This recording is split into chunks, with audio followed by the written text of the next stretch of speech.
Halo semuanya, perkenalkan nama saya Silmi Kapa dengan NIM 2280230047.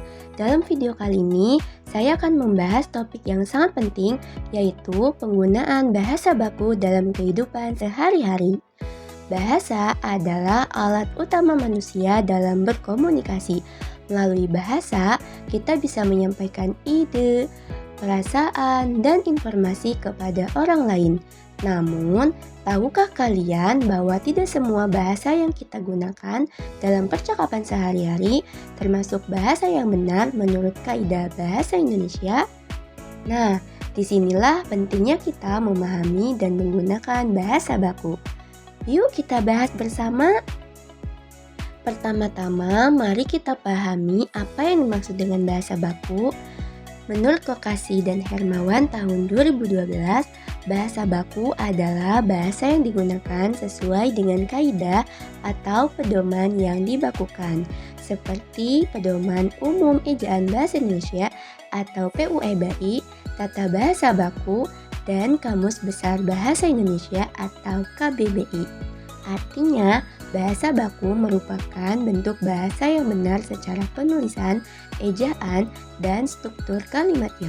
Bahasa baku biasanya digunakan dalam situasi resmi, misalnya di lingkungan sekolah, dunia kerja, surat menyurat formal, karya ilmiah, atau ketika berbicara di depan umum.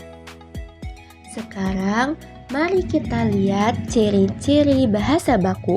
Bahasa baku memiliki beberapa ciri antara lain: 1. Mengikuti kaidah KBBI dan PUEBI. 2. Menggunakan struktur kalimat yang benar. 3. Penulisan ejaan dan tanda baca sesuai aturan. 4. Tidak dipengaruhi oleh dialek daerah atau bahasa sehari-hari. Nah, dengan memperhatikan ciri-ciri tersebut, kita dapat menggunakan bahasa baku secara tepat dalam kegiatan formal maupun akademik. Nah, berbeda dengan itu, ada juga yang disebut bahasa tidak baku. Bahasa tidak baku adalah bentuk bahasa yang tidak mengikuti aturan atau kaidah yang telah ditetapkan. Biasanya, bahasa ini digunakan dalam situasi santai, seperti saat berbicara dengan teman, keluarga, atau saat menulis di media sosial. Berikut beberapa contoh perbedaan antara bahasa baku dan tidak baku. Bahasa tidak baku. Contoh yang pertama, nasihat. Sedangkan bentuk bakunya seharusnya nasihat.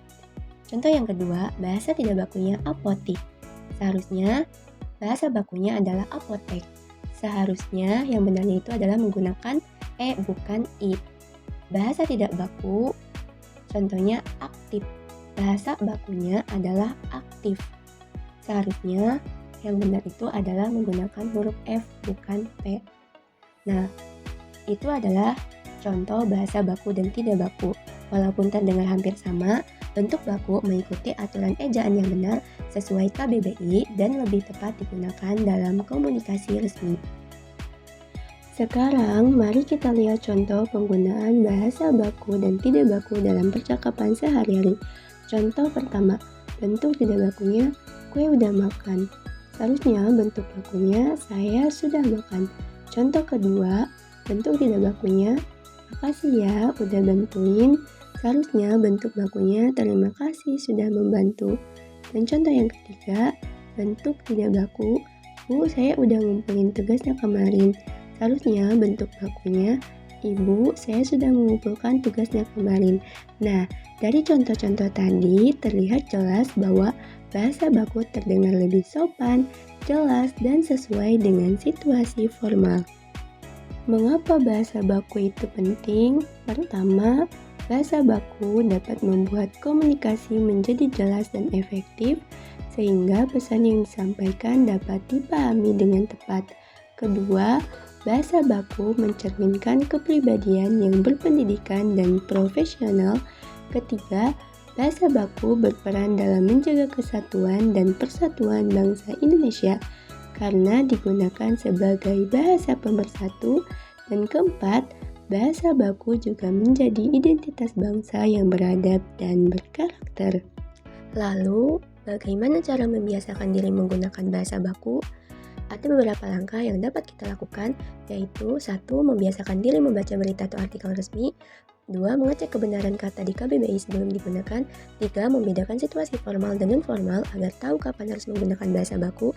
4. Mengoreksi tulisan sebelum dikirim atau dipublikasikan.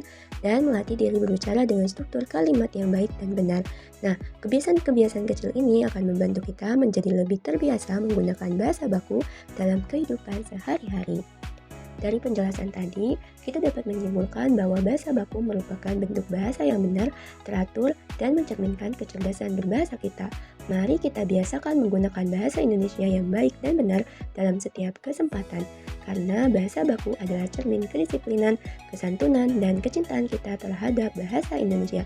Terima kasih telah menyaksikan video ini. Sampai jumpa.